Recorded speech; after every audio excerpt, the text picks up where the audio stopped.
తెలంగాణ రాజకీయాలలో ఇప్పుడు బీఆర్ఎస్ వ్యవహారం అయితే అత్యంత కీలకంగా మారింది. వాస్తవానికి దాదాపుగా 9.5 సంవత్సరాల పాటు ముఖ్యమంత్రిగా చేసినటువంటి కేసీఆర్ ప్రస్తుతానికి తెలంగాణలో గడ్డు పరిస్థితి ఎదుర్కొంటున్నాడా అంటే అవుననే సమాధానం వస్తుంది. ఒక రకంగా సరే గెలుపోవటంలో రాజకీయాల్లో సహజమైనప్పటికీ కూడా దాదాపుగా 10 సంవత్సరాల పాటు అధికారంలో ఉన్నటువంటి బీఆర్ఎస్ పార్టీ తన ఉనికిని కాపాడుకునే ప్రయత్నం చేయలేక చేతులెత్తేసిందా అంటే అవుననే సమాధానం వస్తుంది. దానికి అనేక కారణాలు ఉన్నాయి. ఒకటి, కేసీఆర్ నాయకత్వం మీద ఆ నమ్మకం లేకపోవటం. ఇక్కడ మనం ఎందుకు నమ్మకం లేదంటున్నామంటే గతంలో పార్టీలో ఉండి ప్రతిపక్ష హోదాలో ఉండి పోరాడినటువంటి గతంలో లేవు.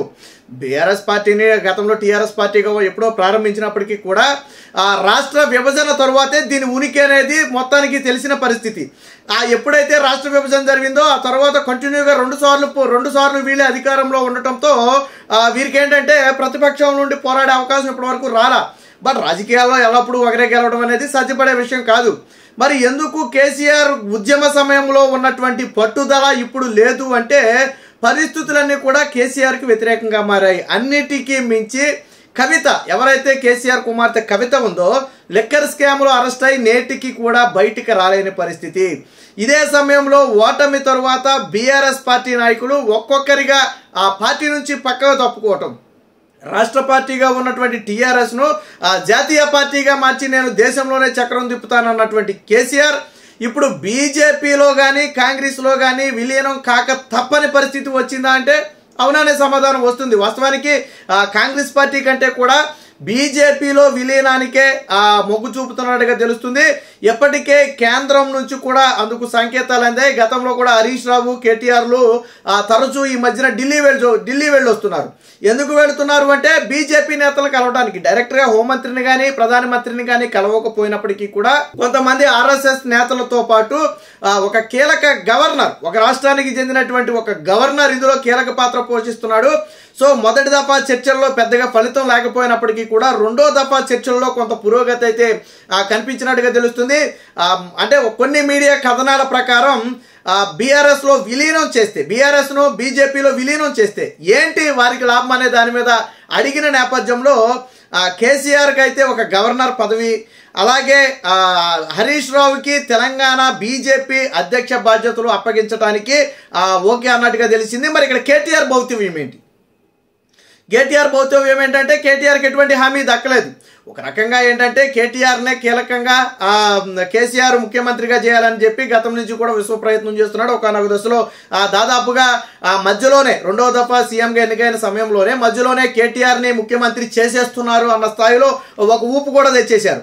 మరి తర్వాత గతంలో హరీష్ రావు వ్యతిరేకించారనో లేదా పార్టీలో కొంతమంది వ్యతిరేకించారనో మొత్తానికి కేసీఆర్ అయితే వెనక్కి తగ్గినట్టుగా తెలుస్తుంది. సరే, అదంతా అంతర్గత గొడవలు, దాన్ని పక్కన పెడితే మరి ప్రస్తుత భౌతవ్యం ఏంటంటే ఒక రకంగా ప్రశ్నార్థకంగా మారింది. కానీ బీజేపీలో విలీనం కాక తప్పని పరిస్థితి. అయితే కవితకు బెయిల్ ఇస్తారనే ఉద్దేశంతోనే బీజేపీలో విలీనానికి అయితే ఒప్పుకున్నట్టుగా తెలుస్తుంది. అలాగని చెప్పి బీఆర్ఎస్ నేతలందరూ కూడా దీన్ని అంగీకరిస్తున్నారంటే అంగీకరించిన పరిస్థితి.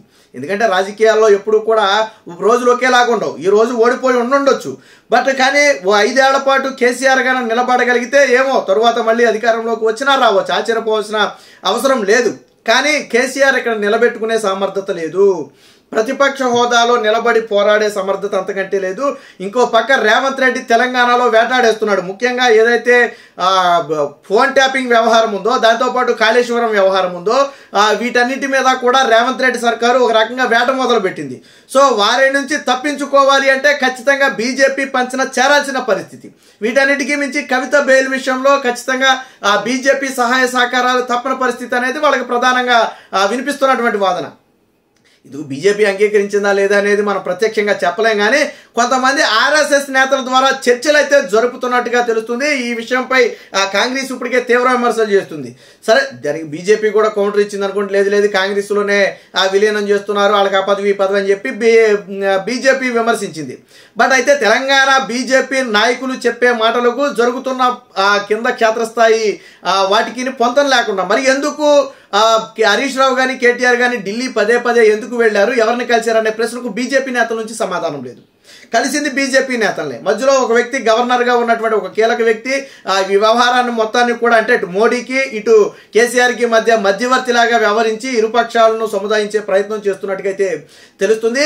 ఇదే సమయంలో కేసీఆర్ కానీ కేటీఆర్ కానీ హరీష్ రావు కానీ దీన్ని బలంగా ఖండించకపోవటం అనేది కూడా ఒక రకంగా బీఆర్ఎస్ పార్టీ ఉనికి ప్రశ్నార్థకంగా మారిందా అనే అనుమానాలకు తావుతీస్తుంది. ఎందుకంటే వాస్తవానికి బీజేపీలో విలీనం అనే వార్తను చాలా తీవ్రస్థాయిలో ఖండించాలి బీఆర్ఎస్ పార్టీ, కానీ పెద్దగా స్పందించట్లేదు. కీలక నేతలు ఎవరు కూడా చోటామోటా నేతలు స్పందించడమే తప్ప కీలక నేతలుగా ఉన్న వాళ్ళు దీన్ని కరాఖండిగా డంకాబద్ధంగా ఖండించే ప్రయత్నం చేయలేకపోతున్నారు. ఎందుకు అని అంటే క్షేత్రస్థాయిలో ఆల్రెడీ వర్క్ జరుగుతున్నమాట వాస్తవమే. కాబట్టి ఏదో మీడియా ప్రతినిధులు అడిగితే అబ్బాయి అలాంటిది ఏమి లేదు, వాళ్ళు ఏదో కథనాలు రాసుకుంటున్నారు, అన్నిటికీ మేము సమాధానం చెప్పాల్సిన అవసరం లేదని చెప్పి సూచాయిగా తప్పించుకుంటున్నారు తప్ప వాస్తవాలకి గట్టిగా ఖండించే ప్రయత్నం కానీ మేము ఎట్టి పరిస్థితుల్లో 5 ఏళ్ల పాటు నిలబడతాం తప్ప మేము ఎట్టు కదిలే పరిస్థితి లేదని కానీ చెప్పట్లేదు.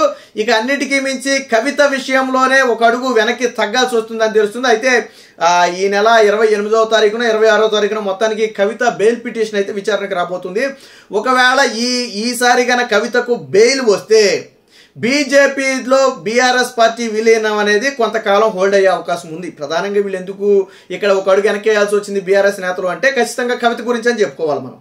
సో కాబట్టి ఒకవేళ కవితకు గన బెయిల్ వచ్చేస్తే ఇక బీజేపీలో విలీనం అనే దానికి ఒక రకంగా ఫుల్ స్టాప్ పడినట్టే. కొంతకాలం భవిష్యత్తులో ఏం జరుగుతుందో పక్కన పెడితే కొంతకాలం ఫుల్ స్టాప్ పడినట్టే. కవిత బయటకు వస్తే వీళ్ళు దాదాపుగా కేసీఆర్ కానీ కేటీఆర్ కానీ దాదాపుగా హ్యాపీగా ఫీల్ అయ్యి సేఫ్ అయ్యే పరిస్థితి.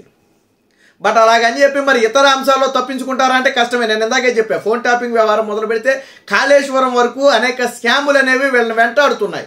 ఒకవేళ కవిత బయటకు వచ్చినా ఈ స్కాముల్లో ఎప్పుడేం జరుగుతుందో చెప్పలేని పరిస్థితి. ముఖ్యంగా కేసీఆర్ మెడకైతే ఏదో ఒకటి చుట్టుకోవడం ఖాయంగా కనపడుతుంది. ఇదే సమయంలో కేటీఆర్ మెడకు కూడా చుట్టుకునే అవకాశం ఉందని చెప్పి విశ్లేషకులు చెబుతున్న పరిస్థితి. కాబట్టి మరి కవిత బయటకు వచ్చినా కానీ మేము ఉండాలి, కాపాడుకోవాలి, మా పార్టీని కాపాడుకోవాలి, మా ఉనికిని కాపాడుకోవాలి అనుకుంటే మాత్రం ఖచ్చితంగా విలీనం వైపు చూడొచ్చు. అయితే కొంతమంది బీఆర్ఎస్ నేతలు విలీనం కంటే కూడా పొత్తు, ఏదైతే తెలుగుదేశం పార్టీ ఆంధ్రాలో పొత్తు పెట్టుకుని వారితో ముందుకు నడుస్తుందో అదేవిధంగా మనం కూడా పొత్తుతో ముందుకు వెళదాం తప్ప విలీనం వద్దనేది పరిస్థితి. అయితే ఇదే సమయంలో బీజేపీ నేతలు గతాన్ని కూడా గుర్తు చేస్తున్నారట. బీజేపీ హైకమాండ్కి ఏమని, గతంలో కేసీఆర్ చెప్పింది ఏంటి, కాంగ్రెస్లో విలీనం చేస్తానని చెప్పి, నాడు టీఆర్ఎస్ని కాంగ్రెస్లో విలీనం చేస్తానని చెప్పి కుటుంబ సమేతంగా వెళ్ళి సోనియా గాంధీని కలిశారు.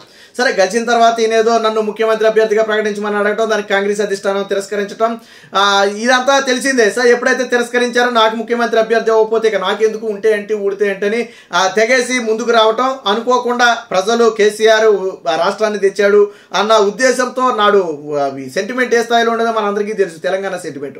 సో కాబట్టి కేసీఆర్కి పట్టం కట్టారు. రెండోసారి కూడా అదే సెంటిమెంట్ పనిచేసింది, బట్ మూడోసారి పనిచేయలేదు. ఏదైనా 5 ఏళ్ళు 10 ఏళ్లలో సాధారణంగా కొనుమరుగైపోతుంది. బట్ మూడోసారి కూడా కేసీఆర్ ఆ సెంటిమెంట్ని వాడుకుని గెలవాలని ప్రయత్నం చేశాడు కానీ ప్రజలు నమ్మలేదు.